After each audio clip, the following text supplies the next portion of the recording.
And I realized I wanted to try something new. I wanted to learn new things and to try myself outside of my family business. I think the pandemic had that effect in a lot of people, like to change their job. When the pandemic happened, as I'm sure is the case with a lot of people, we had to transition to using, working online basically for everything. You play a lot more hands-on role as a teacher.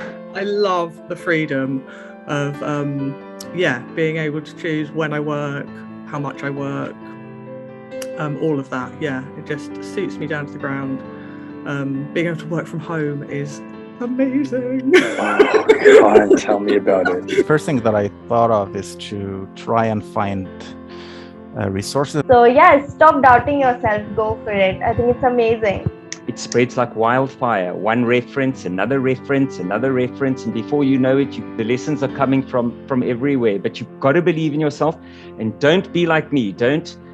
I got a bit impatient, and I got a little bit down in the beginning. Oh, why are students not signing with me? And then it just happens. It just takes off. So don't give up. Believe in yourself, for sure.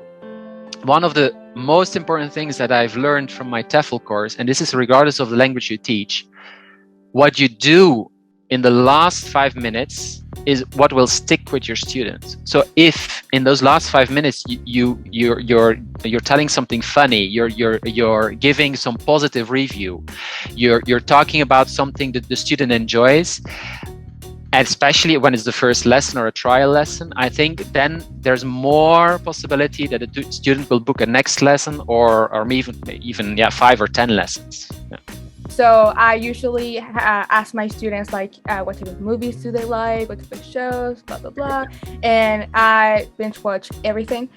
So I teach on italki, Amazing Talker, and Preply. To apply to Preply, I also applied to italki. I am on Amazing Talker as well as italki. Sometimes I have the feeling that italki is my house or something. Called Skying, and that one is a little bit different. So but the other platform, it's Polytripper. And due to all this stuff happening in Eastern Europe, a lot of my Russian students have been telling me they're moving to Skying. This it was, I had no idea what this platform was. Their commission is only 5%, like italki. italki is 15%. So that's a big difference. Profi, it's a kind of a platform for freelancers, who are looking for, kind of a job. Actually, in some ways, I find Preply better. And in most ways, I find italki better. Actually, it's really interesting because every student is different. I thought that was cliche, but it's true. Like Hindi and English. Dutch and actually Flemish. I teach English, ESL. English, Italian, and French. 4 languages, so those are Kazakh, my first native language, Russian, my second native language, English, and Spanish. Arabic. I'm eager. I hope to teach also Italian and Portuguese. I was really interested in Arabic a couple of years ago, so I did take 2 of those to start. And I did take a class for an Indian language, one of the languages in India. It's Malayalam, and that's South India. So I'm a polyglot. I speak 5 languages, and I've been taking classes myself on italki for a bit more than 5 years now, and it's something that I've always been passionate about. Even when I had my full-time job at the hotels, as soon as I got home, I just immersed myself in French and now Spanish. That I've been learning for 1.5 years. One of the most important things in my life are languages.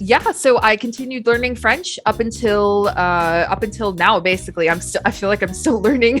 Portuguese, German, Afrikaans, Greek, and Catalan.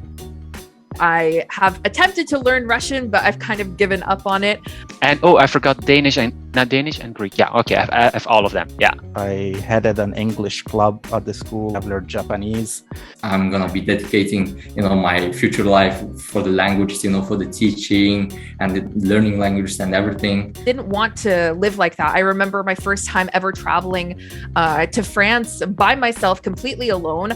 I realized the importance of knowing the language, and I was like, wow, maybe how cool it would be, to be able to speak in the language of your, like close friend, or even your, I don't know, maybe your spouse, or for example, some other, foreigner. The bonus being if they're familiar with the learner's language as well, that could be a great combination in my opinion. And I told myself, when I promised myself that I'm gonna learn this language fluently, and in the future I'll be able to have a fluent conversation with a friend of mine, and not only with him, but with also other people from all over the world. Well, I also love to dance. That's why I remember about this art side of me. And I was also a businesswoman for many years. I am doing my bachelor's. My major is journalism and tourism.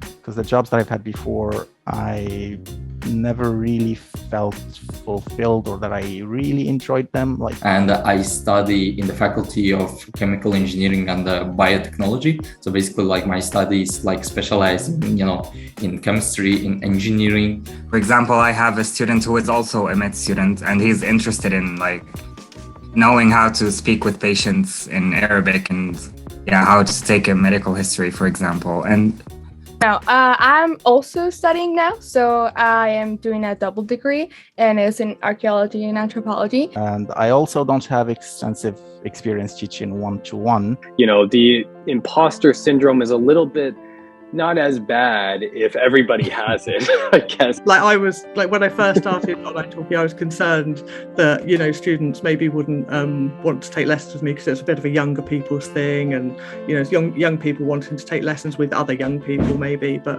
like I said before, I haven't found that to be the issue at all. I never would have seen myself as a teacher, and I think after this experience, I feel comfortable in this role, and I feel immense gratification.